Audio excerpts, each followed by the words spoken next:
Welcome to part 10. We are now discussing the first level of the second tier, which is yellow, or what I think it was Ken Wilber would call integral one.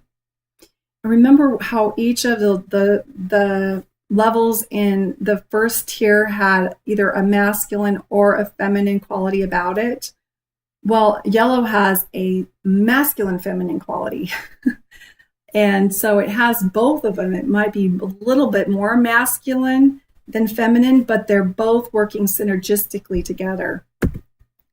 What they're seeking here in yellow, their goal is to help awaken other levels in a harmonious way, not in a threatening way, not in a controlling way, not in a dominating way, in a harmonious way, because they realize the qualities, if they do it in a threatening way, then the qualities that are necessary in each level will not be fully developed. And so they have to do it in a harmonious way.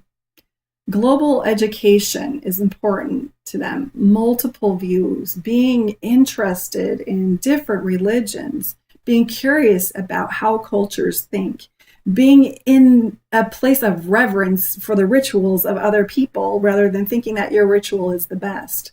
Do you see how that level of consciousness is so less threatening?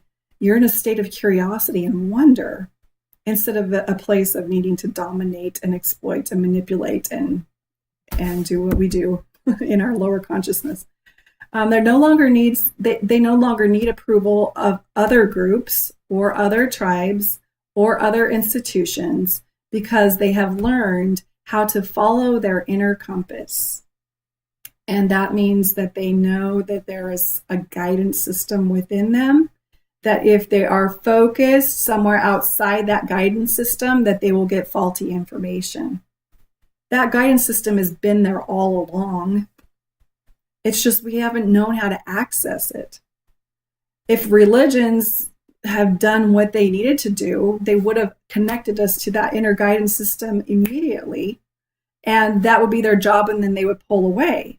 But they felt like, yes, we need to connect you to God, and this is how you do it. It's the only way to do it. And if you don't do it this way, you're going to go to hell. So you see all the problems in that. It doesn't work.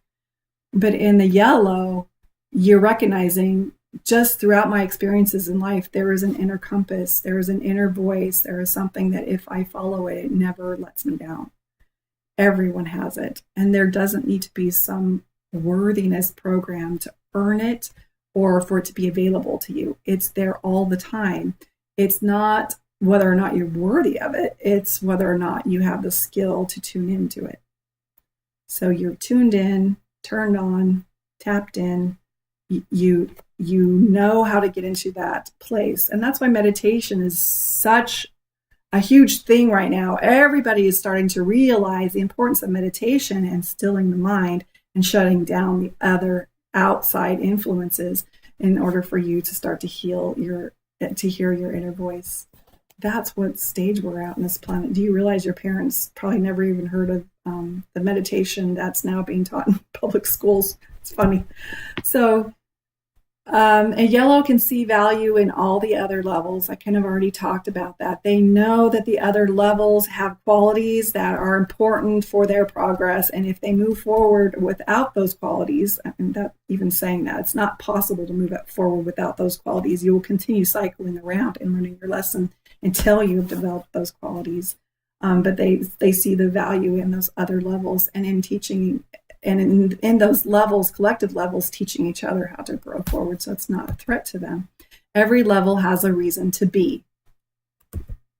Starting to see the value in every level and learning how to coexist in those with a different level. So in this place, what that looks like for me, if I put it into my everyday practice, is to go to church, to go to the church that I'm used to in my childhood and to just listen to the lesson, and to watch and observe what's going on, and to watch and observe my own thoughts and practice metacognition, the observation of my own thoughts and my own feelings and my own reactions to my external world, and to just be at peace and not be so worked up about what I see that's wrong there, Doesn't mean I might not say something, but remember, it's going to be something harmonious.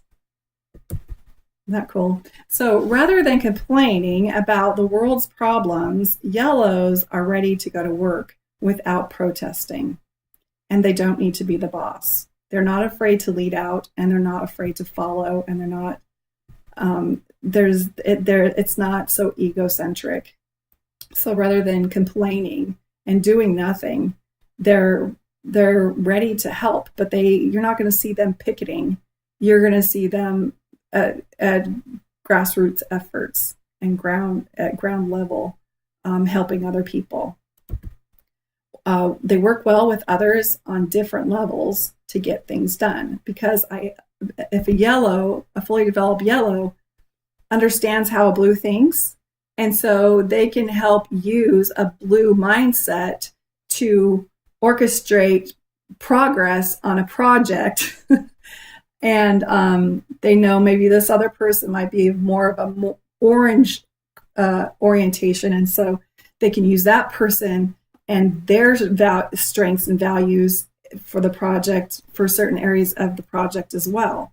And so they're really at the benefit of knowing all of the qualities of each level, and knowing what are the problems and what are the solutions that each level brings.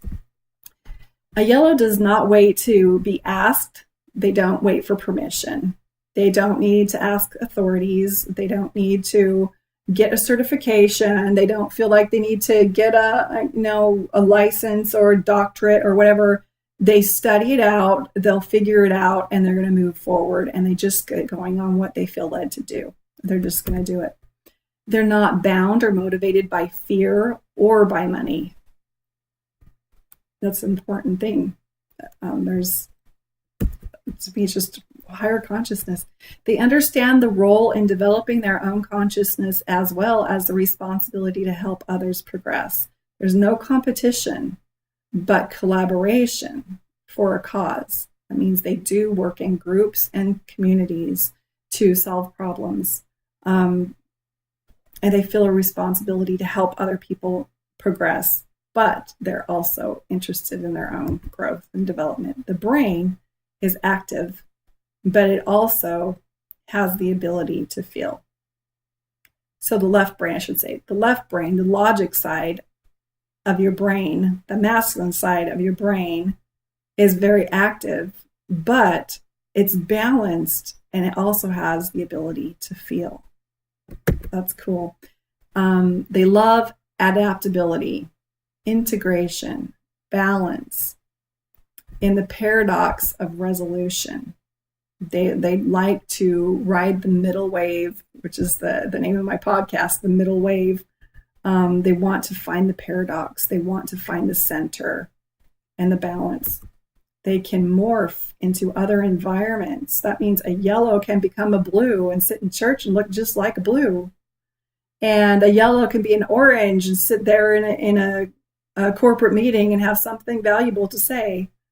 A yellow can sit there, and be an activist and be in a march, and you wouldn't recognize them.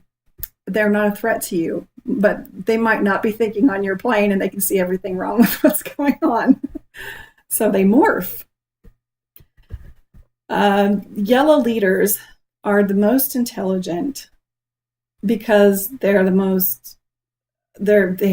a greater perspective. They have the ability to see multiple perspectives.